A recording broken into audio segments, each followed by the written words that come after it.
గౌరవ పాలిట్ బ్యూరో సభ్యులు, అదే మరి ఈ కార్యక్రమానికి ఆహ్వానితులైనటువంటి అన్ని నియోజకవర్గాల ఇన్ఛార్జీలు, అదేవిధంగా ఆ నియోజకవర్గానికి పార్టీ పరంగా ఉండే అబ్జర్వర్లందరూ, వారే కాకుండా జనరల్ సెక్రటరీస్ ఎవరైతే ఆర్గనైజేషన్స్ ప్రత్యేకంగా చూస్తున్నారో వారందరినీ, అదే మరి 2 అసెంబ్లీ సెగ్మెంట్కి ఒక 2 పార్లమెంట్ సెగ్మెంట్లకు ఒక అబ్జర్వర్ని పెట్టుకున్న వారికి, బ్యాక్ ఆఫీస్లో ఉండే బ్యాక్ ఆఫీస్ సిబ్బందికి అందరికి కూడా పేరు పేరున మనస్ఫూర్తిగా నా నమస్కారాలు, అభినందనలు, శుభాభినందనలు. ఈరోజు ఈ కార్యక్రమానికి కూడా ఒక ప్రత్యేకత ఉంది. మనం చాలాసార్లు నియోజకవర్గ మీటింగులు మనం పెట్టుకుంటున్నాం, కానీ ఇటీవల కాలంలో నియోజకవర్గ మీటింగులు కూడా ఎక్కువగా పెట్టుకోలేకపోయాం మనం అపోజిషన్లోకి వచ్చిన తర్వాత. దానికి కూడా కారణం ఒక పక్క కరోనా రావడం, కరోనా వల్ల కూడా చాలా వరకు మనకు ఒక మూమెంటే లేకుండా పోవడం, ఆ తర్వాత ఇప్పుడు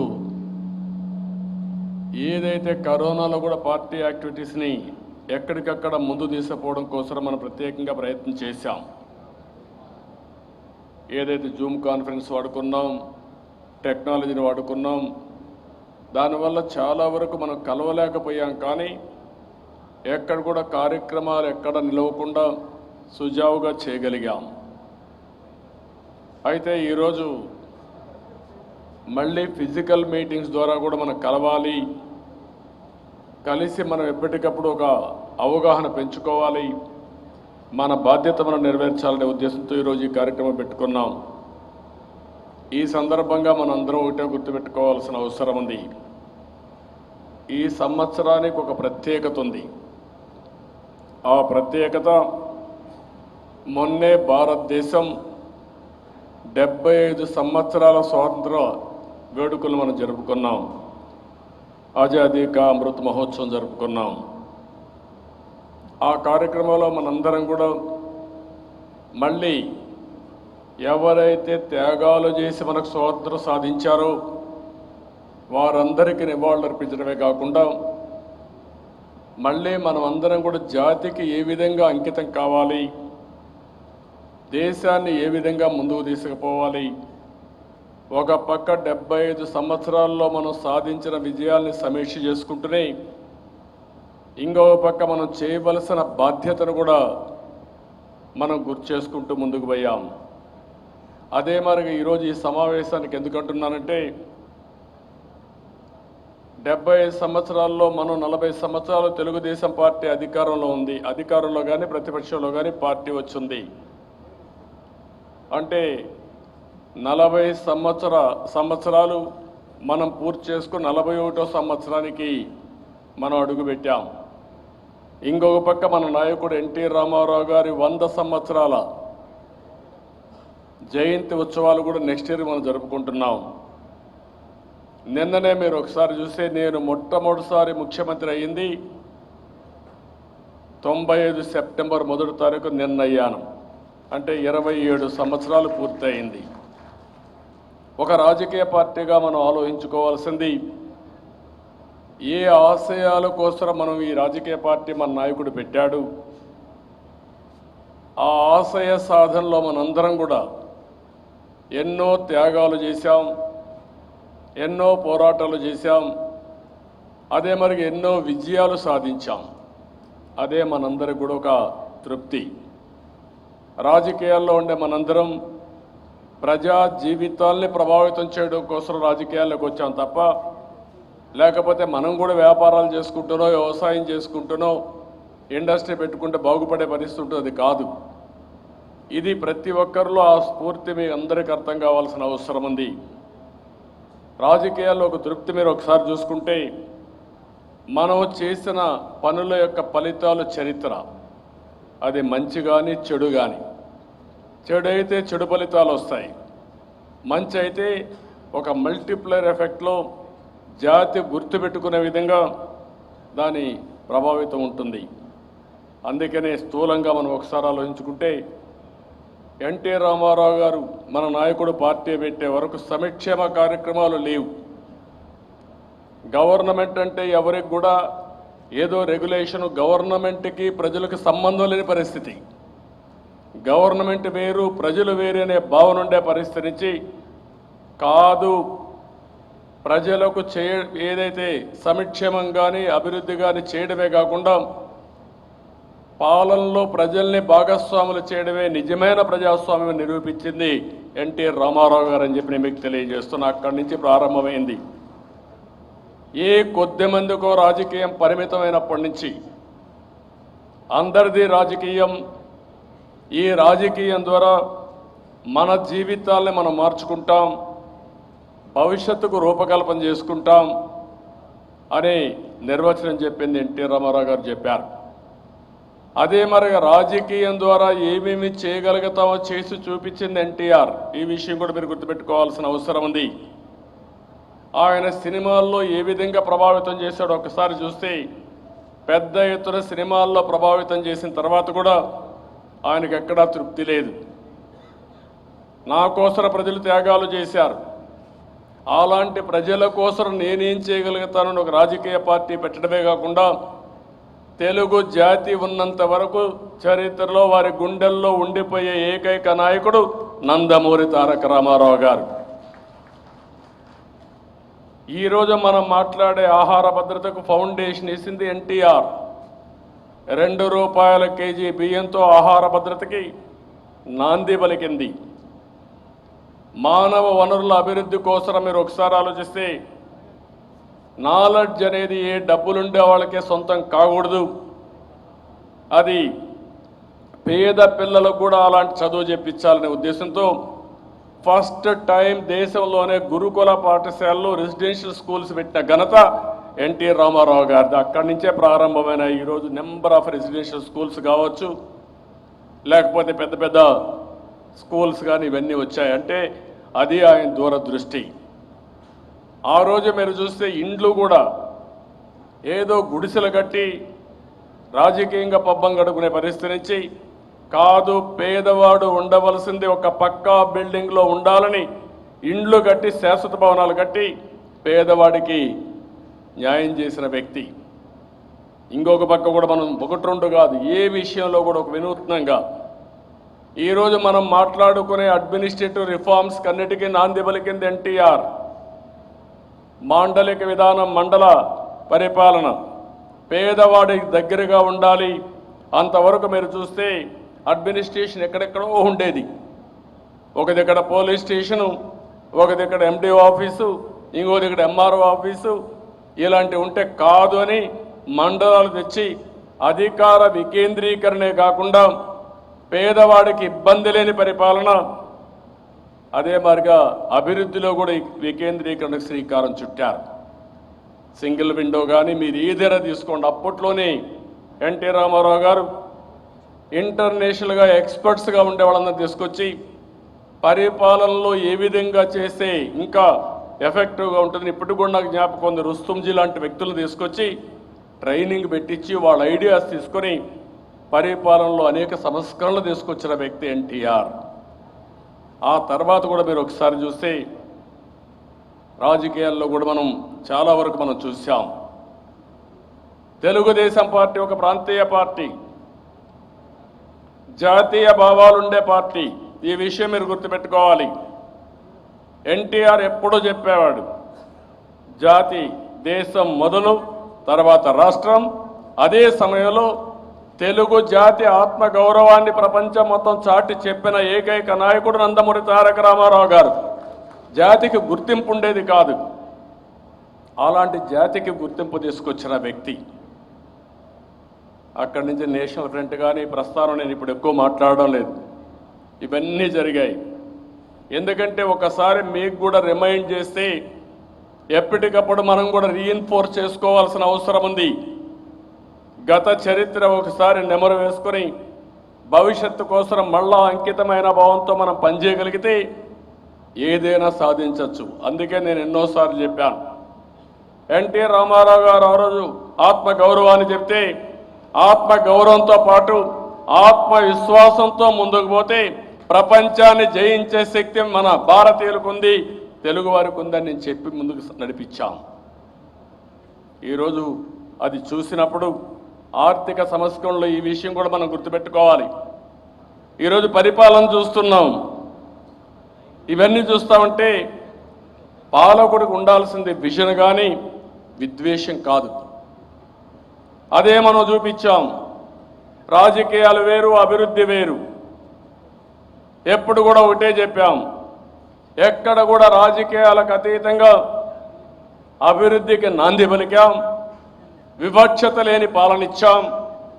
ప్రజలకు ఎక్కడికక్కడ అందుబాటులో ఉండే పరిపాలనే కాకుండా ఎక్కడికక్కడ లా అండ్ ఆర్డర్ మెయింటైన్ చేసి ప్రజల భద్రతకు కానీ లేకపోతే ఒక హ్యాపీనెస్కి కానీ నాంది పలికాం. ఈరోజు విద్వేషం ఎక్కడ చూసినా అదే. నేను అందుకే మళ్ళీ చెప్తున్నా, పాలకులకు ఉండాల్సింది విజన్ కానీ విద్వేషం కాదు. ఇంకో పక్కన మీరు చూస్తే ఆ విద్వేషం పెరిగి ఈరోజు పాలకులకు చూస్తూ ఉంటే విజన్ పోయి అది పాయిజన్గా తయారయ్యే పరిస్థితి వచ్చింది. చాలా భయంకరమైన వాతావరణం. ఎవరైనా ఏదైనా అడిగితే వాళ్ళని చంపేసే వరకు వెళ్ళిపోవడం, వీడు అడగతాడా అని వెళ్ళడం. సుధాకర్ రావుతో ప్రారంభమైంది. ఏమడిగాడు? మాస్క్ అడిగాడు. కరోనాలో మాస్క్ అడిగి నాకు ఒక మాస్క్ ఇవ్వండి, నేను అందరిని ట్రీట్ చేస్తున్నాను, నేను కూడా ఆరోగ్యాన్ని కాపాడుకోకపోతే ట్రీట్ చేయాలని అడిగిన పాపానికి వెంటాడి వేటాడి కడానతని పిచ్చివాణ్ణి చేసి చంపేసే పరిస్థితికి వచ్చారు. ఒక దళిత డాక్టర్. అక్కడి నుంచి ప్రారంభమైనటువంటి విద్వేషం మనం చూస్తూ ఉంటే ఇప్పటికి కూడా ఆగే పరిస్థితులు లేదు. ఈరోజు మీరు చూడండి, నిన్ననే అనంతపురం జిల్లాలో ప్రకాష్ అనే ఏఆర్ కానిస్టేబుల్, ఏంటి అతను చేసిన తప్పు? మా పోలీస్ సిబ్బందికి మీరు లీవ్ కానీ, లీవులకు ఇచ్చే సరెండర్ లీవులు ఇచ్చే డబ్బులు కానీ, లేకపోతే మాకు రావాల్సిన ప్రావిడెంట్ ఫండ్లో మేము దాచిపెట్టుకున్న డబ్బులు కానీ, మా ఇంట్లో పెళ్ళిళ్ళకు కానీ లేకుంటే ఇంకొక దానికి ఇవ్వకుండా, ఏదైనా విపత్తు వస్తే ఇవ్వకుండా మీరు ఇది చేస్తున్నారు, మాకు ఇవ్వాలని అడిగాడు. ఆయన చేసిన నేరం సీఎం దృష్టికి తేవడానికి ఒక ప్లే కార్డు పట్టుకున్నాడు. అది అతని పాలిట శాపంగా మారింది. ఏం చెప్పాలి? అక్కడి నుంచి ప్రారంభించారు. అతన్ని వేటాడి వేటాడి కడాన అతను ఉద్యోగం నుంచి డిస్మిస్ చేశారు. దానికి కూడా కారణం పెట్టారు. ఎవరైతే ఒక అమ్మాయి శ్రీలక్ష్మి, ఆ అమ్మాయికి భర్తతో ఇబ్బందులుంటే, వాళ్ళకి ఏదో సమస్యలుంటే ఆ అమ్మాయి పిటిషన్ ఇవ్వడానికి పోతే ఆ సమయంలో ఆ అమ్మాయికి సహాయం చేశాడు. ఆ అమ్మాయికి సహాయం చేస్తే అది పెట్టుకొని ఆ అమ్మాయి దగ్గర డబ్బులు అడిగాడనో లేకుంటే ఇంకొక నేరం పెట్టి ఆ కారణంతో అతన్ని డిస్మిస్ చేశారు. కడాన అమ్మాయే చెప్పింది, నాకేమైనా చెడ్డు చేయలేదు, నా మీద ఒత్తిడి చేస్తున్నారు అని చెప్పి ఆ అమ్మాయి స్ట్రైటన్ చేసిన, నాకు సహాయం చేసిన వ్యక్తి కానీ నాకు అన్యాయం చేయలేదని చెప్తే, అలాంటి విషయాన్ని ఇప్పుడు ఇచ్చేసి అతను ఎప్పుడైతే ఒక ఎస్సీ కింద ఈరోజు కేసు పెట్టాడు. కేసు పెట్టిన తర్వాత ఛార్జ్షీట్ ఫైల్ చేశారు, ఎఫ్ఐఆర్ వేశారు. ఎస్పీ పైన, అడిషనల్ ఎస్పీ పైన, అందరిపైన వేశారు. ఈరోజు న్యూస్ చూస్తామంటే బాధ వేస్తుంది. నిన్నే నేను లెటర్ రాశాను, 2 విషయాలు రాశాను. ఒకటి, మీ పాలనలో మీ పోలీసుల ద్వారా ఎంక్వైరీ చేపిస్తే న్యాయం జరగదు కాబట్టి సిబిఐకి ఇచ్చి ఎవరైతే తప్పు చేశారో వాళ్ళపైన యాక్షన్ తీసుకోమని. 2, దీని వెనకాల ఎవరెవరు ఉన్నారో ఆ వాస్తవాలు బయట రావాలంటే ఒక జ్యుడిషియల్ ఎంక్వైరీ వేసి వాస్తవాలను బయట పెట్టమని చెప్పి అడిగాను. ఈరోజు చూస్తే ఆ శ్రీలక్ష్మి ఇంట్లో పోలీసులు వెళ్ళి మాజీ భర్త లేకుంటే ఆవిడకి వ్యతిరేకంగా తీసుకుని సెర్చ్ చేయడం మొదలుపెట్టారు. ఆ అమ్మాయిని నన్ను చంపేస్తారనే పరిస్థితికి వచ్చింది, నన్ను కూడా చంపేస్తారు, నాకు ఒక కూతురుంది అని ఆ అమ్మాయి బాధపడే పరిస్థితి. అంటే మీరు గుర్తుపెట్టుకోవాలి, ఏ విధంగా ఎంత దుర్మార్గంగా ప్రవర్తిస్తున్నారో మనం ఒకసారి గుర్తుపెట్టుకోవాల్సిన అవసరం ఉంది. ఏఆర్ కానిస్టేబుల్ ప్రకాష్ అయితే కనపడడం లేదు.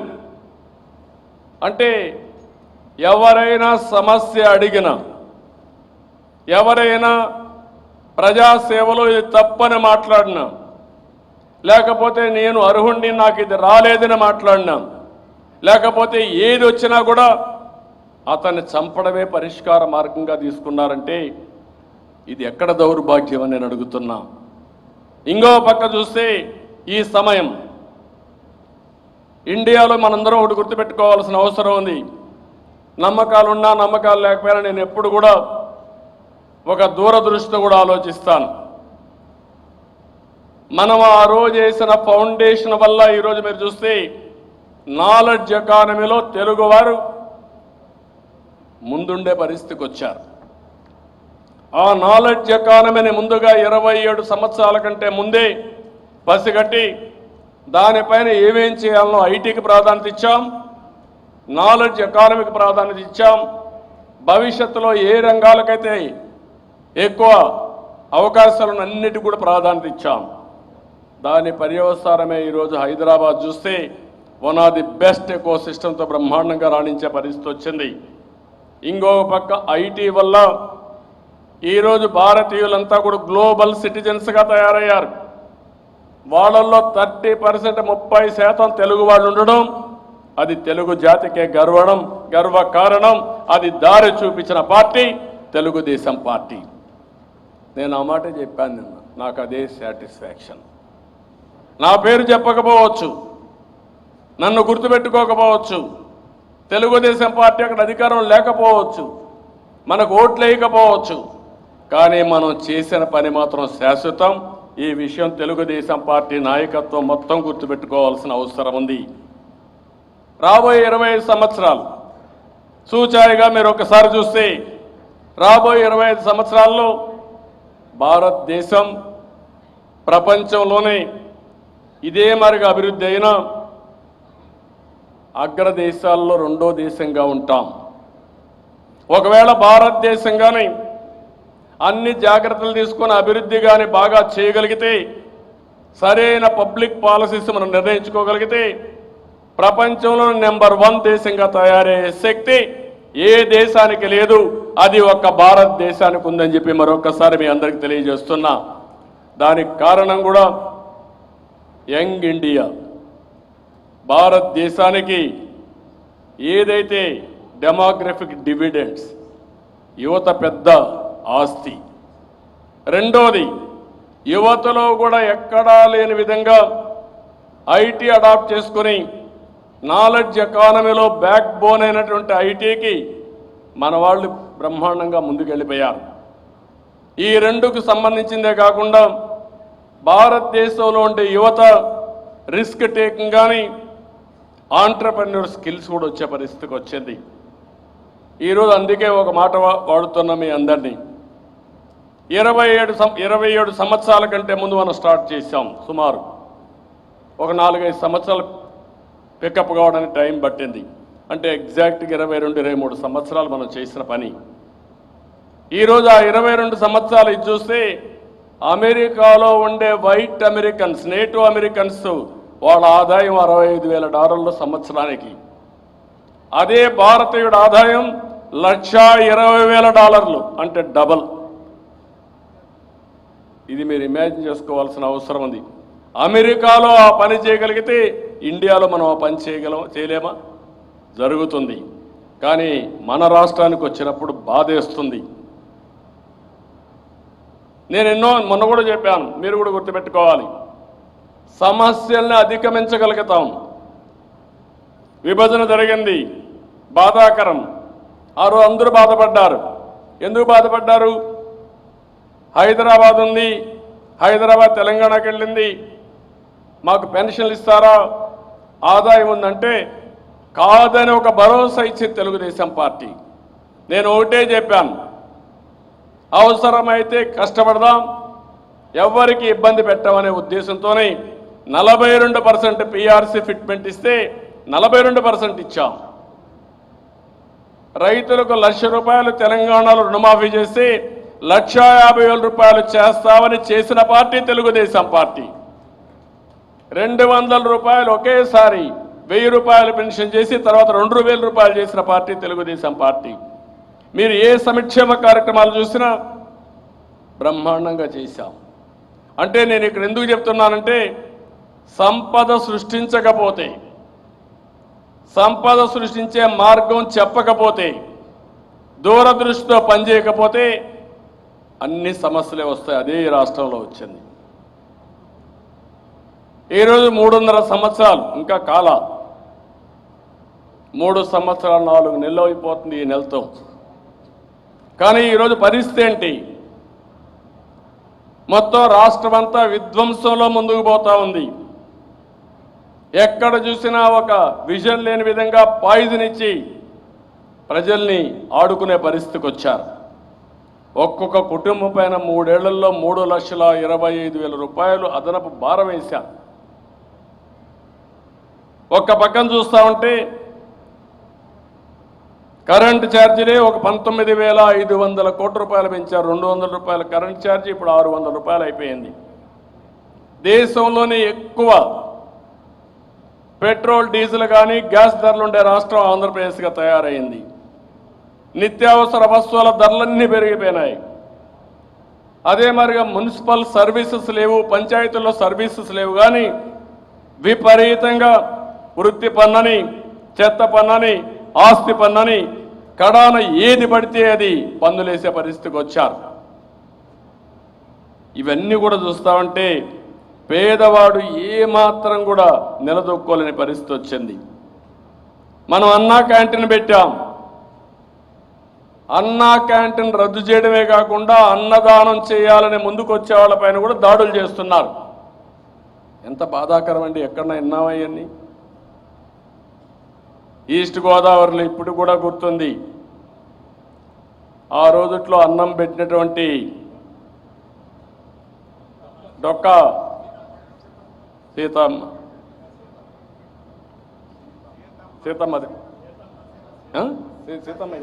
అదే డొక్కా సీతమ్మ. ఆ రోజుట్లో గోదావరి పైన బ్యారేజీ లేకపోయినా ఆ పక్క నుంచి ఈ పక్క వచ్చేవాళ్ళ కోసం వెయిట్ చేసి భోజనం పెట్టి, ఇప్పటికి కూడా ఎవరైనా అన్నదానం వస్తే ఫస్ట్ జ్ఞాపకం వచ్చే మహిళ డొక్కా సీతమ్మ గారు. అది అన్నదానానికి ఉండే ఇది. ఎక్కడ మనం మీరు పెట్టలేదు మేము పెడతామంటే మీరు క్యాంటీన్లన్నీ మార్చేశారు. మనం ఎక్కడో ఇక్కడ పెడుతున్నాం. దానిపైన మన వాళ్ళపైన దాడులు. నందిగామలో కోర్టుకు వెళ్ళి మళ్ళీ ఆర్డర్ తీసుకొచ్చి మళ్ళా అన్నదానం చేసే పరిస్థితికి వచ్చాం. నిన్నే తెనాల్లో మళ్ళా అదే పని చేశారు. అదే కుప్పంలో మనం అన్నదానం చేస్తా ఉంటే మొత్తం 2 సార్లు దాడులు చేసినా ఒకటే చెప్పాం, మీరు ఎన్నిసార్లు దాడులు చేసినా అన్నం పెట్టే కార్యక్రమం ఆగదు, అన్నా క్యాంటీన్ ఆగదని నిరూపించింది తెలుగుదేశం పార్టీ. అది మన స్ఫూర్తి, అది మన దృఢ సంకల్పం. ఇలాంటి 1-2 కాకుండా మీరు చూస్తే ఒక పక్క పన్నులు విపరీతంగా పెరిగాయి, ఇంకో పక్క మీరు చూస్తే అప్పులు కూడా విపరీతంగా పెరిగిపోయినాయి. 8 లక్షల కోట్ల పైబడి అప్పులు చేసే పరిస్థితికి వచ్చాం. ఇంకా 1.5 ఇయర్లో 10 లక్షల కోట్లు దాటుతుంది.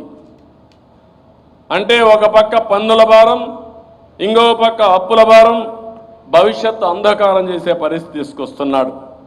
ఏదైనా పనులు చేశారంటే ఏ పని కూడా లేదు. సమాజంలో అందరికీ ఇబ్బందులు వచ్చాయి. ఎస్సీ సప్లాన్ ఉందా? చట్టపరంగా సప్లాన్ కోసం ఒక చట్టం ఉంది. ఎస్సీలకు ఎస్టీలకు జనాభా దామాషా ప్రకారం బడ్జెట్లో డబ్బులు పెట్టడమే కాకుండా అవి ఖర్చు పెట్టాలి. దానికోసం 28 కార్యక్రమాలు స్కీములు తీసుకొచ్చాం. అన్నీ రద్దు అయిపోయినాయి. ఎస్టీలు ఎంత దారుణమో మీరు చూశారు. చాలా భయంకరంగా తయారైంది. ఈ ముఖ్యమంత్రి ఎలాంటి వ్యక్తి అంటే మొన్నే పోలవరం వెళ్ళాడు, చింతూరుకి వెళ్ళాడు. చింతూరుకి వెళ్ళిన తర్వాత అక్కడ ఒక అమ్మాయిని పక్కన పిలిపించి నెత్తిన చేయిబెట్టి మాట్లాడుతూ మీటింగ్ అంతా కంటిన్యూ చేశాడు. ఈరోజు ఆ అమ్మాయి శ్రీ చైతన్య 5వ తరగతి చదువుకునే అమ్మాయి విష జ్వరాలతో ఏదైతే డెంగ్యూ వచ్చి చనిపోయింది. అంటే ఒక వరదలు వచ్చినప్పుడు ఏం చేయాలి? వరదలు వచ్చినప్పుడు మీరంతా కూడా ఆ ప్రాంతాన్నంతా ఎక్కడికక్కడ శానిటైజేషన్ కానీ, పరిశుభ్రత మెయింటైన్ చేయడం కానీ, పౌష్టికాహారం ఇవ్వడం కానీ, గిరిజనుల్లో మీరు ఒకసారి చూస్తే ఏజెన్సీ ఏరియాలో ఒక్కోసారి ఇలాంటి సమస్యలు వస్తాయి. వాళ్లకు పౌష్టికాహారం లోపం ఉంటుంది. అలాంటప్పుడు వాళ్ళకు ఫైట్ చేసే కెపాసిటీ కూడా ఉండదు. అందుకనే ప్రత్యేకంగా ఫుడ్ బాస్కెట్ కూడా మనం ఇచ్చి పౌష్టికాహారాన్ని సప్లై చేయడమే కాకుండా ఎక్కడికక్కడ వాళ్ళందరికీ టెంట్లు, మనం ఈ మస్కిటో నెట్లు ఇచ్చాం, అనేక కార్యక్రమాలతో వాళ్ళని కాపాడాం. ఈరోజు ఆ అమ్మాయి బలైపోయే పరిస్థితి వచ్చింది. నేను అడుగుతున్నా ముఖ్యమంత్రిని సమాధానం చెప్పమని. ఇది ప్రభుత్వ హత్యవునా కాదా అని అడుగుతున్నా. సమాధానం చెప్పే ధైర్యం మీకుందా అని అడుగుతున్నా. ఇదేనా పేదవాళ్ళ జీవితాలంటే అని అడుగుతున్నా ఈ ముఖ్యమంత్రిని. సమాధానం చెప్పడు, కానీ ఎదురుదాడి చేస్తాడు. అక్కడ ఎవరైనా వచ్చి అడిగితే దీని మీద వాళ్ళపైన కూడా ఎదురుదాడి చేసి ఇంకొక 5-6 కేసులు పెట్టి జైల్లో పెట్టే పరిస్థితికి వస్తారు. ఇలాంటి దిక్కుమాలిన పనులు చేసే ముఖ్యమంత్రి ఈ ప్రభుత్వాన్ని ఏమన్నా నాకైతే అర్థం కావడం లేదు. పేదవాళ్ళు ఇంకో పక్కన చూస్తే విదేశ విద్య ఆపేశారు. ఇంకో పక్క బీసీలకు ఒక్క పథకం కూడా లేదు. ఆదరణ మొత్తం ఆపేశారు. అంటే నేను కార్పొరేషన్లు ఇస్తున్నాను, ఫెడరేషన్లు ఇస్తున్నాను చెప్పి అసలు కార్యక్రమాలే లేకుండా వాళ్ళందరినీ కూడా దెబ్బతీసే పరిస్థితికి వచ్చారు. మనం ఆ రోజు ప్రతి ఒక్క సెక్షన్లో కూడా పేదవాళ్ళు ఉంటే కడాన కాపుల్లో కానీ, లేకపోతే బ్రాహ్మిన్స్లో కానీ, వైశ్యాస్ కానీ అందరికీ డబ్బులు పెట్టాం. అన్నీ పోయినాయి. మైనారిటీలకు ఒక కార్యక్రమం లేకుండా చేసే పరిస్థితికి వచ్చారు. వాళ్ళు కూడా దెబ్బతీసే పరిస్థితికి వచ్చింది. ఇంకొక విషయం మీరు చూస్తే రైతులు, ఏ రైతు ఈరోజు రాష్ట్రంలో ఆనందంగా ఉండే పరిస్థితి లేదు. రోజుకు 3 రైతులు ఆత్మహత్యలు చేసుకుంటున్నారు. దేశమంతా కూడా 75,000 రూపాయలు తలసరి అప్పు ఉంటే మన రాష్ట్రంలో 2,24,000 రూపాయలు అప్పు వచ్చే పరిస్థితి వచ్చింది.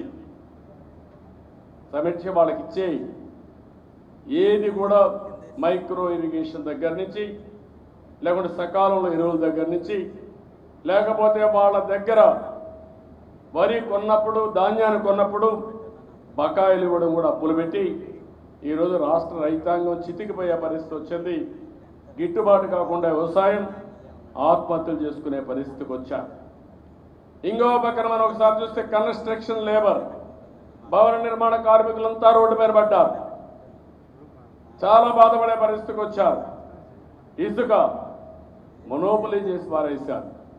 ఇష్టానుసారంగా ఇసుక, ఒకప్పుడు ఊరికే వచ్చే ఇసుక ఇప్పుడు ట్రాక్టర్ 5-6 వేలు అయిపోయే పరిస్థితి వచ్చింది. ఇంకో పక్క సిమెంట్ పెరిగింది, అన్నీ పెరిగిపోయినాయి. కడాన భవన నిర్మాణ కార్మికులకు పని లేకుండా అర్ధాకులతో చనిపోయే పరిస్థితికి వస్తున్నారు.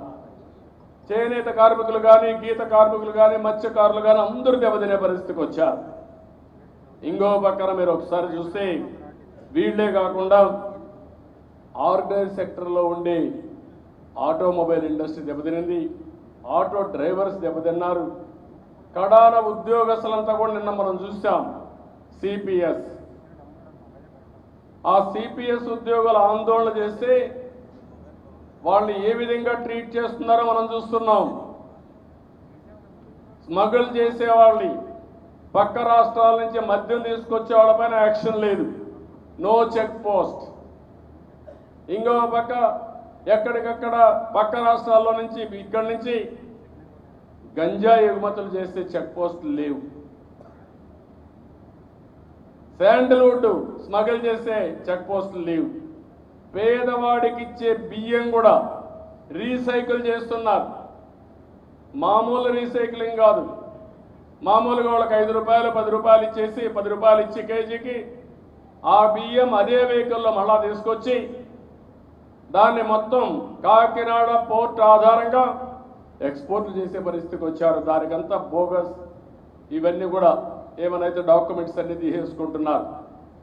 ఐకేపీ వీళ్ళు ఇవ్వడం, రైస్ మిల్లర్స్ అంతా కూడా వీళ్ళకి ఇవ్వడం, అక్కడి నుంచి విదేశాలకి మన ప్రొడక్షన్ కంటే ఒక 40-50 లక్షల మెట్రిక్ టన్నులు 25-30 లక్షల దగ్గర విదేశాలకు ఎగుమతి చేసినట్టు చూపించే పరిస్థితికి వస్తున్నారు. అంటే ఇవన్నీ మనం ఆలోచించుకున్నప్పుడు దీనిపైన లేకుండా ఒక్క సిపిఎస్ పైన మాత్రం ఇష్టానుసారంగా ప్రవర్తించే పరిస్థితికి వచ్చారు. ఇక్కడ మనం ఒకటి గుర్తుపెట్టుకోవాల్సిన అవసరం ఉంది. ఎన్నికల ముందు వీళ్ళు ఏం చెప్పారు? ప్రత్యేక హోదా తెస్తామన్నారు, పోలవరం పూర్తి చేస్తామన్నారు, అమరావతి పూర్తి చేస్తామన్నారు, మద్యపాన నిషేధం పెడితేనే మళ్ళా ఓటు అడుగుతామన్నారు. ఈరోజు మద్యపాన నిషేధం దేవుడికి ఎరుగు, కానీ 25 సంవత్సరాలు మద్యపానాన్ని తాకట్టు పెట్టి 25,000 కోట్లు 50,000 కోట్లు అప్పు తేవడానికి ముందుకు పోయే పరిస్థితికి వచ్చారు. అంటే ఏదైనా మేము చేయగలుగుతామనే పరిస్థితి వచ్చింది. ఇంకో పక్కన మీరు చూస్తే దేశంలోనే మనం చూస్తూ ఉంటే దళితుల పైన, గిరిజనుల పైన దాడులు విపరీతంగా పెరిగిపోయినాయి. మైనారిటీల పైన దాడులు విపరీతంగా పెరిగాయి. ఆడబిడ్డల పైన దాడులు చూస్తే 31% పెరిగింది. అంటే ఈ రాష్ట్రంలో ఆడబిడ్డలు ఎవరు సేఫ్గా లేరు, ఎవరికి భద్రత లేదని ఎస్టాబ్లిష్ చేసే పరిస్థితికి వచ్చారు. ఈ చెప్పింది నేను రికార్డులు కాదు, నేషనల్ క్రైమ్ బ్యూరో ఇచ్చిన ఫిగర్సే నేను చెప్తున్నాను. దీనికి సమాధానం చెప్పే ధైర్యం అడుగుందని అడుగుతున్నా. లేని దిశకు ఒక చట్టాన్ని తెచ్చినట్టు యాక్ట్ చేశారు. పోలీస్ స్టేషన్ పెట్టామని నాటకాలు ఆడారు. కడాన ఒక యాప్ తీసుకొచ్చాను, మనం తీసుకొచ్చిన యాప్ని అడాప్ట్ చేసుకొని అదే దిశ పోలీస్ స్టేషన్ చట్టం అని చెప్పి నమ్మించే పరిస్థితికి వచ్చారు. ఇవన్నీ కూడా చాలా దారుణంగా విపరీతంగా వీళ్ళు ప్రవర్తించే పరిస్థితికి వచ్చారు. ఇక్కడ మనం చూస్తామంటే ప్రజలకు జీవన ప్రమాణాలు సరిగా లేవు, ఆదాయం పెరగలేదు. కానీ వైఎస్ఆర్ కాంగ్రెస్ నాయకుల ఆదాయం మాత్రం విపరీతంగా పెరిగిపోయింది. ఒక్క జగన్మోహన్ రెడ్డి అవినీతి మీద చూస్తే దగ్గర 2 లక్షల కోట్ల రూపాయలు దాటిపోయే పరిస్థితికి వస్తూ ఉంది. ఆరో తండ్రిని అడ్డం పెట్టుకొని ఏదైతే పెద్ద ఎత్తున అవినీతి చేస్తే 11 సిబిఐ ఎంక్వైరీలు, 9 ఈడీ ఎంక్వైరీలు వచ్చాయి. అవన్నీ సాక్ష్యాధారాలతో సహా ట్రాక్ అయినాయి. దానికి సమాధానం చెప్పే పరిస్థితులు లేని వ్యక్తి ఇప్పుడు దాన్ని రెగ్యులరైజ్ చేస్తున్నాడు. ఒక ఉదాహరణ లేపాక్షి. ఏం జరిగింది లేపాక్షిలో? 8,500 ఎకరాల భూమి, 20,000 కోట్ల రూపాయలు చేసే భూమి, ఈరోజు దాన్ని దివాలా తీయించి 500 రూపాయలకు ఎన్సీఎల్టీ టెండర్ పెడితే 20 కోట్లు ఆదాయం లేని కంపెనీ కోట్ చేస్తుంది. అది కూడా ఎవరు? జగన్మోహన్ రెడ్డి మేనమామ. అంటే ఈ రాష్ట్రంలో అడిగేవాళ్ళు లేరు. అడిగితే బాబాయిని చంపాడు కాబట్టి అందరికీ భయం. ఏం చెప్పాలి నాకైతే అర్థం కావడం లేదు. ఇప్పటికి కూడా ఒక మిస్టరీగానే ఉంది. ఇంకా యాక్షన్ తీసుకునే పరిస్థితి నేను అడుగుతున్నా. మొదటి రోజు మనం చూసాం, మన గవర్నమెంట్లో మనం కక్ష సాధించాలనుకుంటే అదే నిమిషంలో మనం అరెస్ట్ చేయాల్సింది. కానీ మనం ఎప్పుడూ కక్ష సాధింపుకు పోలేదు. అది అయిన తర్వాత మన మీద రివర్స్ పెట్టారు. ఆ తర్వాత అది ప్రూవ్ అయ్యి వాళ్ళ సోదరిని ఫైట్ చేస్తే ఇప్పుడు సుప్రీం కోర్టుల చుట్టూ తిరుగుతూ ఆ అమ్మాయి ఫైట్ చేస్తూ ఉంది. కనీస స్పందన లేని పరిస్థితి. కడాన సిబిఐని కూడా బెదిరించే పరిస్థితి, సిబిఐని కూడా బ్లాక్మెయిల్ చేసే పరిస్థితి. ఇది ఎంత దారుణంగా ఉందంటే అంత దారుణంగా వచ్చే పరిస్థితి వచ్చింది. ఇంకో పక్క మీరు చూడండి, మొన్నే హేమంత్ సోరెన్ పైన ఒక ఇది పెట్టారు, ఒక మైనింగ్ ఇచ్చారని, ఆయనే ఇచ్చుకున్నాడని.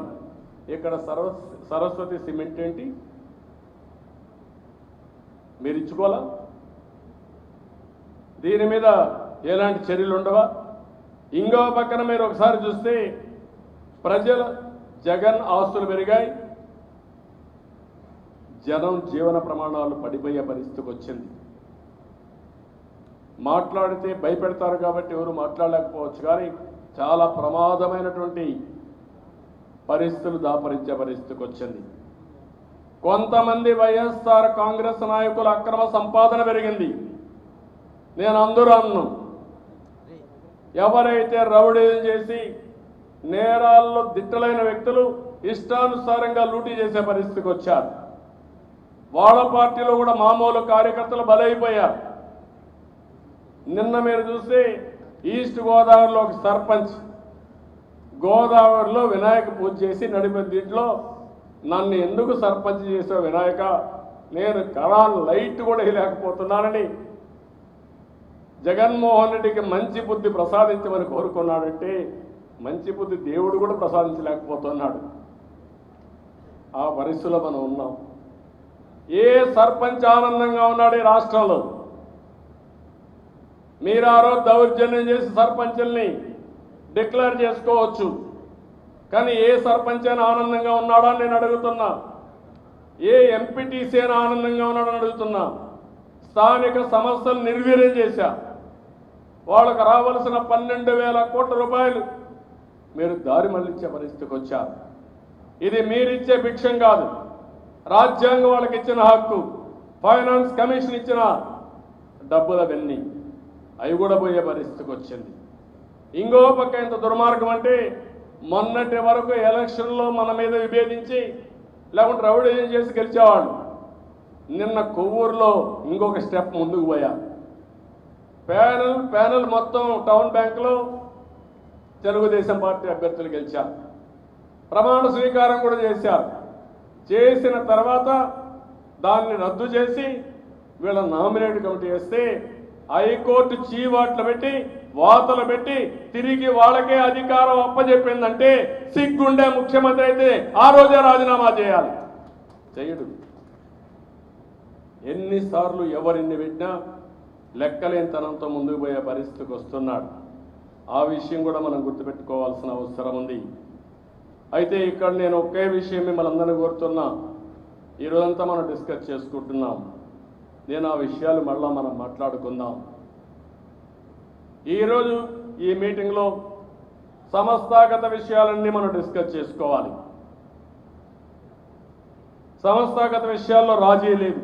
అందరం కలిసి మాట్లాడుకుని మనం చేసే పనుల్లో ఇంకా ఏదైనా ఉంటే మీరు అవి కూడా ఐడియాస్ ఇవ్వండి, అవి కూడా తీసుకుంటాం, ఇంప్రూవ్ చేద్దాం. మొట్టమొదటిసారిగా సభ్యత నమోదు కూడా పూర్తి చేయాలి. ఇప్పటికి 16 లక్షలు అయింది. దీన్ని లాజికల్గా తీసుకుపోవాల్సిన అవసరం ఉంది. అదే సమయంలో ఈ రాష్ట్రంలో కమిటీలన్నీ కూడా మనం కంప్లీట్ చేసుకోవాలి. ఏవైతే రాష్ట్ర కమిటీలు కానీ అదే మరి అనుబంధ సంస్థలు కానీ గ్రామ పంచాయతీ వరకు తీసుకుపోవాలి. అదే మరి ఇంకో పక్కన ఏదైతే క్లస్టర్ నుంచి సెక్షన్ వరకు మనం కమిటీలు వేసుకోవాల్సిన అవసరం ఉంది. ఓటర్స్ వెరిఫికేషన్ కూడా మనం పూర్తి చేసుకోవాలి.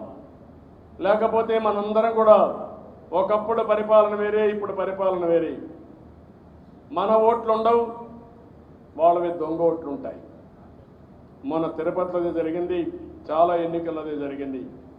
రేపు కూడా ఓట్లు కూడా మనవి లేకపోతే మనం ఎంత ప్రజల్లో చైతన్యం తీసుకొచ్చినా ప్రజలు ఓట్లు వేయాలన్నా అసలు ఓటే లేకపోతే వేసే పరిస్థితి ఉండదు. దీనికి ఇప్పటి నుంచే కూడా ప్రణాళికలు మనం పెట్టుకోవాలి. దానికి కూడా ఒక యాక్షన్ ప్లాన్ పెట్టాం. దానికి కూడా మీరు ముందుకు రావాల్సిన అవసరం ఉంది. ఇంకో పక్క అన్ని నియోజకవర్గాల్లో పార్టీ ఆఫీసులు పెట్టుకోవాలి. అవి కూడా మనం డిస్కస్ చేస్తాం. అదే మరి రేపు గ్రాడ్యుయేట్స్ ఎన్నికలు వస్తాయి. ఏ ఎన్నికొచ్చినా ఇక నుంచి పోటీ అనివార్యం. తప్పకుండా తెలుగుదేశం పార్టీ పోటీ చేయాలి. పోటీ చేయడమే కాదు, ఎట్టి పరిస్థితుల్లో గెలిచే విధంగా సమిష్టిగా పనిచేయాల్సిన అవసరం ఉంది. గ్రాడ్యుయేట్స్ కాన్స్టిట్యున్సీ కానీ మిగిలిన ఎన్నికల్లో కూడా మనం ముందుకు పోవాల్సిన బాధ్యత ఇవన్నీ ఉన్నాయి. సోషల్ మీడియా పైన కూడా మనం గుర్తుపెట్టుకోవాలి. ఈరోజు మనం చూస్తూ ఉంటే కొన్ని టీవీలు ఈ రాష్ట్రంలో ఇంత అరాచకాలు, ఇంత అప్రజాస్వామ్యం చేస్తూ ఉంటే తిరిగి అపోజిషన్ విమర్శిస్తున్నారు. నేను చరిత్రలో చాలాసార్లు చూశాను. ఇంతవరకు నా జీవితంలో ఎప్పుడూ చూడలేదు మీడియా వాళ్ళ యొక్క ప్రవర్తన. కొన్ని నీలి మీడియా, నేను అందుకనే ఆ మీడియాను కూడా బాయ్కాట్ చేయమన్నాం. TV9 కానీ NTV కానీ బాయ్కాట్ చేయమన్నాం. ఎందుకంటే ఇష్టానుసారంగా మన మీద విష ప్రచారం చేస్తున్నారు. రాష్ట్రం కోసం మీరు పోరాడండి, మేము ఒప్పుకుంటాం. ఉన్మాదులను సపోర్ట్ చేసి అప్రజాస్వామికంగా చేస్తామంటే ప్రాణాలు ఒడ్డి పోరాడే తెలుగుదేశం పార్టీల్ని విమర్శించడం, డిమారలైజ్ చేయడం ఎంత భావ్యమని అడుగుతున్నాం. అందుకనే వాళ్ళ బాధ్యత మర్చిపోయారు, పర్వాలేదు, మనం కూడా వాళ్ళ బాధ్యత గుర్తు చేస్తాం. అందుకనే ఇంకొక విషయం కూడా చెప్తున్నాను, ప్రతి ఒక్క నియోజకవర్గంలో సోషల్ మీడియా ఉండాలి. ప్రతి ఒక్క ఎమ్మెల్యే కానీ ఎంపీ కానీ సోషల్ మీడియా ప్లాట్ఫామ్లో మీరు పెట్టుకోవాలి. వాస్తవాలను మీరు చెప్పే పరిస్థితి రావాలి. సాక్ష్యాలతో సహా మీరు చెప్పగలిగితే మనం ఎవరి కోసమైతే పనిచేస్తున్నామో ఎప్పటికప్పటికి వాళ్ళకందరికీ సమాచారం ఇచ్చే పరిస్థితి కూడా మనకు రావాలి. ఆ విషయం కూడా మీరు గుర్తుపెట్టుకోవాల్సిన అవసరం ఉంది. ఈ రోజుల్లో మనం చూస్తే టెక్నాలజీ పెనిట్రేషన్ చాలా ఫాస్ట్గా వెళ్తూ ఉంది. ఒకప్పుడు నన్ను అందరూ ఎగతాళి చేశారు, సెల్ ఫోన్ భోజనం పెడుతుందా అన్నారు. అక్కడి నుంచి ప్రారంభించాం. ఇప్పుడు కూడా రిపోర్ట్ ఉంది, డీరెగ్యులేషన్ ఆఫ్ టెలికమ్యూనికేషన్ సెక్టర్లో.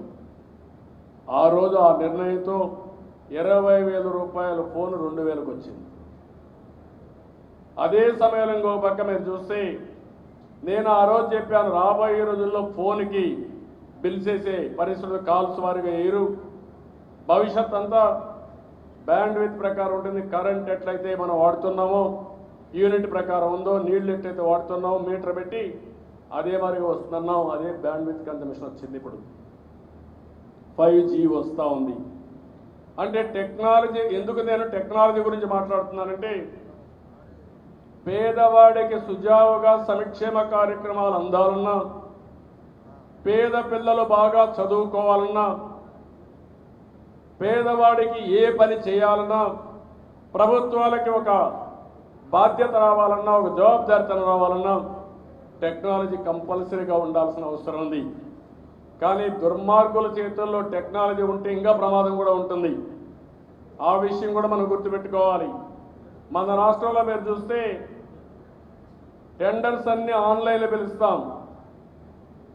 దానికి ఎన్ని సేఫ్ గార్డులు పెట్టాలో అన్ని సేఫ్ గార్డులు పెట్టేవాళ్ళం ఒకప్పుడు ట్రాన్స్పరెన్సీ కోసం.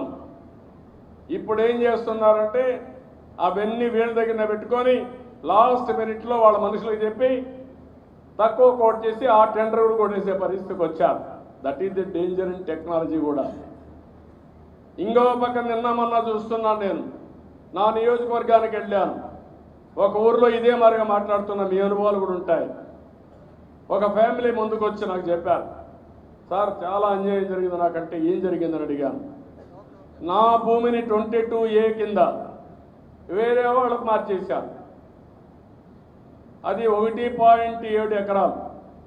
1.7 ఎకరాలు వాళ్ళ పేరుతో మారిస్తే అది మళ్ళా వీళ్ళ పేరుతో రాసుకోవడానికి 3,45,000 రూపాయలు లంచం. ఆ లంచమే కాదు, ఎవరి పేరైతే పెట్టాడో వాడు కోర్టుకు పోకుండా ఉండాలంటే వాడికి 6 లక్షల రూపాయలు డబ్బులు కాంపన్సేషన్. మొత్తం 15 లక్షల రూపాయల ఆస్తి 9,35,000 40,000 రూపాయలు వాళ్ళకి పే చేసి 5 లక్షల రూపాయలు మిగిలి పెట్టుకున్నారు. Can you imagine? ఒక్క టెక్నాలజీ మిస్టేక్. అంటే ఈరోజు వీళ్ళు చేసే టెక్నాలజీ అంతా అదే ఫ్రాడ్. నేను అడుగుతున్న CFMS ఎందుకు మార్చారు మీరు? CFMS గారు ఉండుంటే ఈరోజు నరేగా డబ్బులు ఇంత కష్టాలు ఎందుకు వస్తాయి? ట్రాక్ చేయడం చాలా ఈజీ. ఇంతమందికి ఎందుకు బిల్లులు పనిచేయకుండా ఎందుకు ఆపారు? 3.5 సంవత్సరాలు 4 సంవత్సరాలైనా ఇంతవరకు చాలా మందికి బిల్లులు కూడా పే చేయకుండా పనిచేసిన వాళ్ళకి కడాన కాంట్రాక్టులు వచ్చే పరిస్థితి లేదు. మనం కోర్టుకు పోయి చాలా ఓపికగా పోరాడాం. 80% నరేగా ఫండ్స్ వచ్చాయి, ఇంకా 20% రావాలి. నీరు చెట్టు డబ్బులు కొంత వచ్చింది, ఇంకా రావాలి. నేను ఒకటే కార్యకర్తలందరికీ హామీ ఇస్తున్నా, మీరు కూడా చెప్పాలి, మీరు కూడా పనిచేయాలి. ఎట్టి పరిస్థితుల్లో ప్రతి ఒక్కరూ చేసిన పనికి డబ్బులు వచ్చే వరకు కోర్టు ద్వారా తెలుగుదేశం పార్టీ పోరాడతాం. న్యాయం చేపిస్తాం, తప్పకుండా ఇప్పిస్తామని నేను మీకు అందరికీ హామీ ఇస్తున్నా. అది కూడా మనం చేయాల్సిన అవసరం ఉంది. ఇదే కాకుండా కేసులు, ఇక్కడ నేను మిమ్మల్ని అందరినీ ఒకటే కోరుతున్నా. చాలామందిలో మనం కూడా, నన్ను చాలామంది అడుగుతున్నారు, మన ఇంటికి వాళ్ళే వస్తారు, మన మీద కేసు పెడతారు. వాళ్ళ ఇంటికి మనం పోము, వచ్చామని ఇంకొక కేసు పెడతారు. మన ఇంట్లోనే మనం ఉంటాం అంటే మీరెక్కడా బయట రాకూడదు. దానికి కారణం ఏంటి? తెలుగుదేశం పార్టీని చూస్తే జగన్మోహన్ రెడ్డికి వెన్నెముకలో వణుకొచ్చే పరిస్థితి వచ్చింది.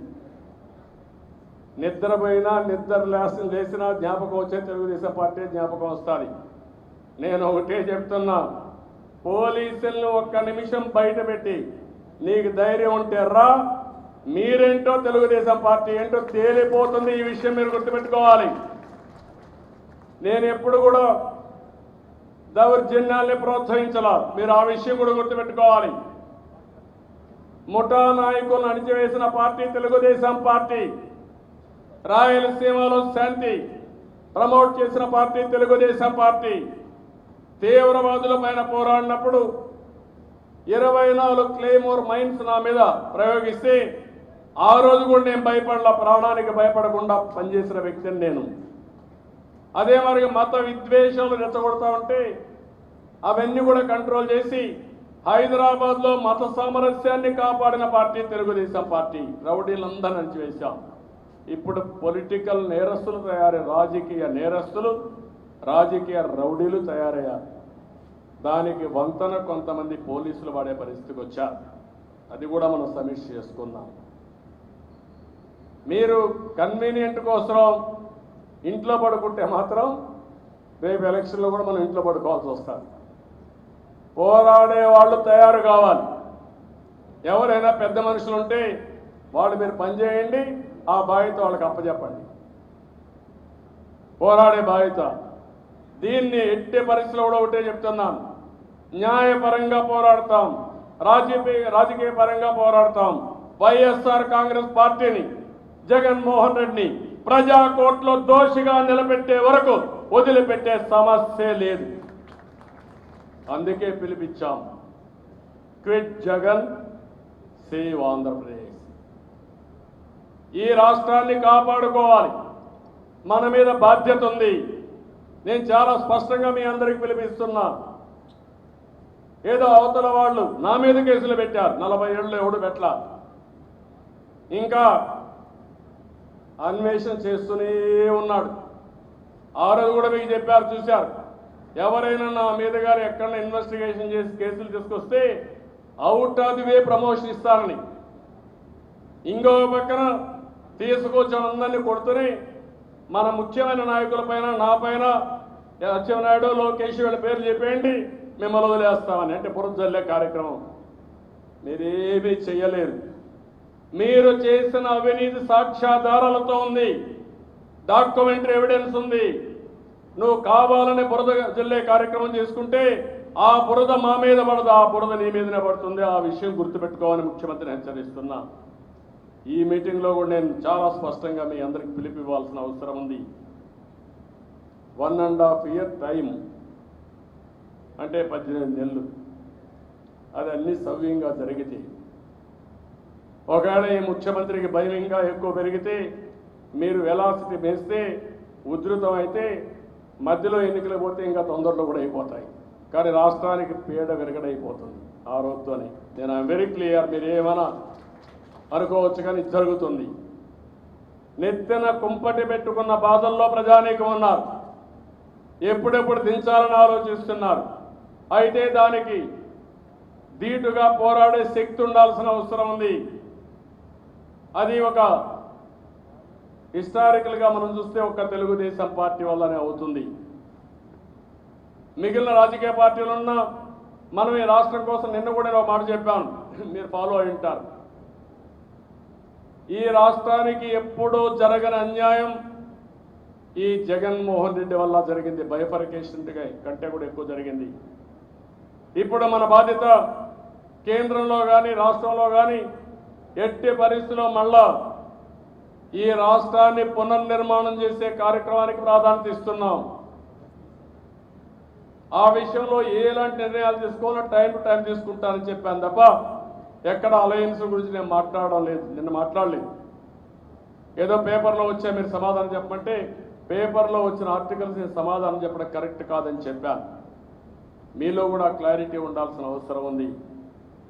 మనం ప్రజల్లో ఉండాలి, ప్రజల్లో పనిచేయాలి, ప్రజలకు ఒక నమ్మకాన్ని కల్పించాలి, వాళ్ళు కూడా ముందుకు రమ్మనాలి. ఈరోజు మనం చేసే పోరాటం ఒక తెలుగుదేశం పార్టీకే కాదు, మేధావులు కోరుతున్నాం, అదే మరి వివిధ వర్గాలు కోరుతున్నాం, విద్యావంతులు కోరుతున్నాం, అందరికీ సంబంధించిన విషయం. ఉద్యోగస్తుల దగ్గర నుంచి రైతుల దగ్గర నుంచి కూలీ దగ్గర నుంచి అందరినీ కోరుతున్నాం. మీరు ఒకసారి ఆలోచించండి, ఈ ప్రభుత్వం ఇదే మారిగా ఉంటే ఏమవుతాం మనం? భవిష్యత్తు ఉంటుందా అని అడుగుతున్నాం. అంటే ఈరోజు మనం భయపడమే కాదు, వైఎస్ఆర్ కాంగ్రెస్ నాయకులు కూడా భద్రత లేని పరిస్థితి వచ్చేసింది. ఒకసారి వ్యవస్థలు విధ్వంసం అయిన తర్వాత ఎవరిపైన దాడి చేస్తారు, ఎవరు ఆస్తి ఎవరు లాక్కుంటారు అనే దానికి చాలా ప్రమాదం వచ్చే పరిస్థితి వస్తుంది. ఎప్పుడు కూడా వ్యవస్థలు బాగుంటే, పటిష్టంగా ఉంటే వ్యవస్థలు మనల్ని కాపాడతాయి. వ్యవస్థలు ఎప్పుడు కూడా అన్యాయాన్ని, చెక్స్ అండ్ బ్యాలెన్సెస్ ఇండియాలో మనం చూస్తే ప్రజాస్వామ్యంలో చెక్స్ అండ్ బ్యాలెన్స్ ఉన్నాయి. ఒక ఆఫీసర్ తప్పు చేస్తే రాజకీయ నాయకుడి దగ్గర పోతే కరెక్ట్ చేస్తారు, రాజకీయ నాయకుడు తప్పు చేస్తే కోర్టుకు పోతే కోర్టు ద్వారా కరెక్ట్ అవుతాయి. అలాంటి చెక్స్ అండ్ బ్యాలెన్సెస్ కూడా ఈరోజు మనం చూస్తూ ఉంటే ఎవ్రీడే ఇంబ్యాలెన్స్ అయిపోయే పరిస్థితి వస్తూ ఉంది. మీడియా వాళ్ళు రాసేవాళ్ళు ఒకప్పుడు, ఇప్పుడు మీడియా వాళ్ళు కూడా కొంతమంది రాయలేని పరిస్థితి, లాలోచే పరిస్థితి, కొంతమంది రాసే వాళ్ళపైన దాడి చేసే పరిస్థితి. ఇలాంటి చాలా సమస్యలు ఉన్నాయి. ఎన్ని సమస్యలున్నా అధిగమించిన పార్టీ తెలుగుదేశం పార్టీ. దానికి కావాల్సింది మీలో కూడా చొరవ ఉండాల్సిన అవసరం ఉంది. ఇవన్నిటికి కూడా ఒక రూపకల్పన చేసి ఇప్పటి నుంచి మనం ఏ విధంగా ప్రజల్లో ఉండాలో ఒక యాక్షన్ ప్లాన్ తయారు చేసుకుంటాం. ఇక్కడ ఇంకొక విషయం కూడా నేను మిమ్మల్ని అందరినీ కోరుతున్నాం. ఈ నెల నుంచి చాలా నిర్దిష్టమైన ప్రోగ్రాం ఇచ్చాం. కాన్స్టిట్యున్సీ ఇన్ఛార్జ్ అనే వ్యక్తి 10 రోజులు కాన్స్టిట్యున్సీలో ఉండాలి, దాంట్లో రాజీ లేదు. అదే మరి అబ్జర్వర్ అనే వ్యక్తి మిమ్మల్ని పెట్టింది, మీకు గౌరవం ఇచ్చింది ఇంట్లో పడుకోవడానికి కాదు. 8 రోజులు మీకు అప్పచెప్పిన బాధ్యత కాన్స్టిట్యున్సీ తిరగాలి. జనరల్ సెక్రటరీస్ మొదలుకొని అదే మాదిరిగా 2 పార్లమెంట్లకు వేసిన వ్యక్తులు అబ్జర్వర్స్ మొదలుకొని అసెంబ్లీ అబ్జర్వర్ మొదలుకొని మీరు ఫీల్డ్లోనే ఉండాలి. ఇవన్నీ కూడా ఎప్పటికప్పుడు మేము ట్రాక్ చేసుకుంటాం, మీరు ఇచ్చిన ఫీడ్బ్యాక్ తీసుకుంటాం. అదే మరి ఈ నెల నుంచి ఒక 3 మెంబర్ కమిటీని అబ్జర్వర్ని ఇంకొక 2 పెట్టి నెలకు 2 రోజులు కాన్స్టిట్యున్సీ పంపిస్తాం. 175 నియోజకవర్గాలకి 2 రోజులకు ఒక టీం వస్తారు. వాళ్ళు కూడా అక్కడ తిరిగి అన్ని గ్రామాలు తిరిగి పార్టీ పరంగా మీటింగ్లు పెట్టుకుంటారు, ప్రజల్లోకి వెళ్తారు. మనం ఏవైతే ఆలోచిస్తున్నాం ఇవన్నీ వాళ్ళ దృష్టి తీసుకొస్తారు. ఇవన్నీ కూడా చేయడం కోసం ఈరోజు అవి కూడా మనకు క్లారిటీ వస్తుంది, అవి కూడా డిస్కస్ చేద్దాం. ఇంకో పక్కన పట్టభద్రులకి అయితే 2 మనం కంప్లీట్ చేసాం. విశాఖపట్నం కూడా ఇక్కడుండే నాయకులు మీరు ఆలోచించుకొని నాకు ఆ పేరు వీరిని తొందరలో 2-3 రోజులు ఇవ్వాల్సిన అవసరం ఉంది. పశ్చిమ రాయలసీమ పట్టభద్రుల నియోజకవర్గం ఇది ఉమ్మడి కడప, కర్నూలు, అనంతపురం ఈ 3 జిల్లాలకు సంబంధించి ఇక్కడ భూమిరెడ్డి రామ్ గోపాల్ రెడ్డిని అభ్యర్థిగా మనం ఎంపిక చేసుకున్నాం. ఆయన్ని మీ అందరికీ పరిచయం చేస్తున్నా. ఆయన మీకు అండగా ఉంటాడు, మీతో కలిసి పనిచేస్తాడు. గెలిపించే బాధ్యత మీరు తీసుకోవాల్సిన అవసరం ఉంది. ఇక్కడనే రామ్ గోపాల్ రెడ్డి పార్టీలో ఎప్పటి నుంచో పనిచేస్తున్నాడు. పులివెందుల నియోజకవర్గం మొన్న కూడా మీరు చూస్తే బీటెక్ రవి పులివెందుల్లో వైఎస్ఆర్ కాంగ్రెస్ కాదని లోకల్ బాడీ ఎలక్షన్లో ఎమ్మెల్సీ అయ్యాడు. ఇప్పుడు కూడా ఈయన్ని గెలిపించే బాధ్యత మీరు తీసుకోవాల్సిందిగా మిమ్మల్ని కోరుతున్నా. అదే మరి తూర్పు రాయలసీమ పట్టభద్రుల నియోజకవర్గం ఉమ్మడి ప్రకాశం, నెల్లూరు, చిత్తూరు ఈ 3 జిల్లాలు. ఇక్కడ కంచర్ల శ్రీకాంత్ ఇతనికి మన పార్టీకి ట్రైనింగ్ క్లాసుల్లో బాగా ఇన్వాల్వ్ అయ్యాడు. ప్రకాశం జిల్లా అభ్యర్థి, పార్టీకి విధేయుడు, సిద్ధాంతాలకు కట్టుబడిన వ్యక్తి. ఆయన్ని కూడా కొండే మీరంతా కూడా గెలిపించే బాధ్యత మీరు తీసుకోవాల్సిన అవసరం ఉంది. విశాఖపట్నం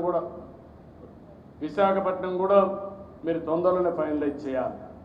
ఫైనలైజ్ చేసి ఫీల్డ్లోకి వెళ్లాల్సిన అవసరం ఉంది.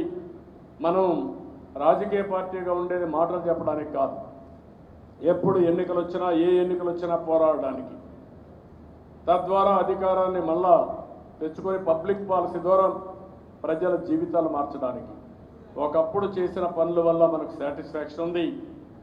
రాబోయే భవిష్యత్తులో కూడా ఏమేం చేయాలో మనం వర్కౌట్ చేయాలంటే ఎన్నికల్లో పోటీ చేయడమే కాదు, ఎన్నికల్లో గెలిచే సత్తా ఎప్పటికప్పుడు ఎస్టాబ్లిష్ చేసుకోవాల్సిన అవసరం ఉంది. ఆ విషయాలు కూడా మనం మాట్లాడుకుంటామని చెప్పి తెలియజేసుకుంటూ మరొక్కసారి మీటింగ్ కూడా స్ట్రక్చర్ చేసుకున్నాం. ఈవినింగ్ 5 లోపల కంప్లీట్ చేస్తాం. మేము సుదీర్ఘమైన ఉపన్యాసాలు కాకుండా మీకు ఏవి ఉన్నా పాయింట్లను ఇస్తాం. మీ పనితనాన్ని ఎక్కడిక్కడ బేరే చేసుకుందాం. ఇటీవల నేను కాన్స్టిట్యున్సీల వారిగా కూడా మాట్లాడాను. ఇన్ఛార్జెస్తో 1 to 1 మాట్లాడుతున్నాను. నేను ఇప్పటికే ఒక 20 మందితో పూర్తి చేశాను. నేను ఒక రౌండ్ పూర్తి చేసుకుంటాను. అదే మరి నా దగ్గర ఉండే సమాచారం అంతా కూడా వాళ్ళతో షేర్ చేస్తున్నాను. అల్టిమేట్గా మీరు గుర్తుపెట్టుకోవాల్సింది, రాబోయే ఎన్నికల్లో అన్ని విధాలా మనం సమాయత్తం కావాలి. ఎట్టి పరిస్థితుల్లో ఈ రాష్ట్రాన్ని కాపాడాలంటే తెలుగుదేశం పార్టీ అధికారంలోకి రావాలి. అప్పుడే ఈ రాష్ట్రంలో పునర్నిర్మాణం సాధ్యం. ఈ విషయాన్ని కూడా మీరు గుర్తుపెట్టుకోవాల్సిన అవసరం ఉంది. అది కూడా నేను రాబోయే రోజుల్లో కంప్లీట్ చేసి నేను ఒక అవగాహనకు వస్తాను. నేను ఐఎమ్ వెరీ క్లియర్. ఈసారి నేను ఎక్కువ సమయం దీన్ని పెట్టినట్టు, ఒకప్పుడు నేను ఎక్కువ సమయం పెట్టలేదు కాబట్టి కొన్ని సమస్యలు వచ్చాయి. ఈసారి నేను మీరు చెప్పింది వింటున్నా, నా దగ్గర ఉండే రిపోర్ట్స్ వేరే చేసుకుంటున్నా. ఎందుకంటే 40 సంవత్సరాలుగా 10-12 ఎన్నికల్లో టికెట్లు ఇచ్చాం. ఎప్పుడైతే దృష్టి పెట్టామో, ఎప్పుడైతే జాగ్రత్తగా పనిచేశామో అప్పుడు ఎప్పుడో తెలుగుదేశం పార్టీకి ఓటమి లేదు. ఎప్పుడైతే నేను బిజీగా ప్రభుత్వంలో పడ్డానో అప్పుడే పార్టీ దెబ్బతిన్నాం. కాబట్టి అవి ఉండవు. ఈసారి రాగద్వేషాలకు అతీతంగా పనిచేస్తాం. మీరు కూడా ఏదైనా ఉంటే చిన్న చిన్న ప్రాబ్లమ్స్ ఉంటే మీరు కరెక్ట్ చేసుకుంటే, కరెక్ట్ చేసుకోకపోతే ప్రాబ్లం వస్తుంది. నేను కూడా నాలో ఉండే సమస్యలు ఏముంటే నేను కూడా కరెక్ట్ చేసుకుంటున్నానంటే దీనికి ఎవ్వరూ అతీతులు కాదని మరొకసారి మీ అందరికీ తెలియజేసుకుంటూ, ఈ మీటింగ్కి ఈరోజు మీరు వచ్చిన ఈ మీటింగు మనం అన్నీ కూడా మాట్లాడుకున్న తర్వాత రేపటి నుంచే మీరు క్లియర్ కట్గా పనిచేసే పరిస్థితి వస్తుంది. మీ నియోజకవర్గంలో మీరు నాయకత్వం ఇవ్వాలి, పార్టీని ముందుకు నడిపించాలి. ఐకమత్యంగా చిన్న చిన్న డిఫరెన్స్ ఉంటే అవన్నీ కూడా సార్ట్ అవుట్ చేయాలి. కొన్ని దిక్కల్లో మన ఇన్ఛార్జి లేకపోయినా ఆ నియోజకవర్గాల్లో కూడా పని కావాలి. దానికి కూడా ప్రత్యామ్నాయ ఏర్పాటు చేస్తాం, ఇవన్నీ చేస్తాం. దయచేసి ఈ విషయంలో అందరూ కూడా సీరియస్గా ఆలోచించాల్సిందిగా మరొకసారి కోరుకుంటూ ఈ కార్యక్రమానికి వచ్చిన మిమ్మల్ని అందరినీ పేరు పేరున మనస్ఫూర్తిగా అభినందిస్తూ అందరికీ నమస్కారాలు. జై హింద్, జై తెలుగుదేశం. ధన్యవాదాలు సార్. అన్ని విషయాల్ని కూలంకషంగా తెలియజేస్తూ స్ఫూర్తిదాయకమైన సందేశం ఇచ్చిన మీకు అభినందనలు, కృతజ్ఞతలు తెలియజేస్తూ ఇప్పుడు మన ఎజెండా అంశాల్లోకి వెళ్తాం. ముందుగా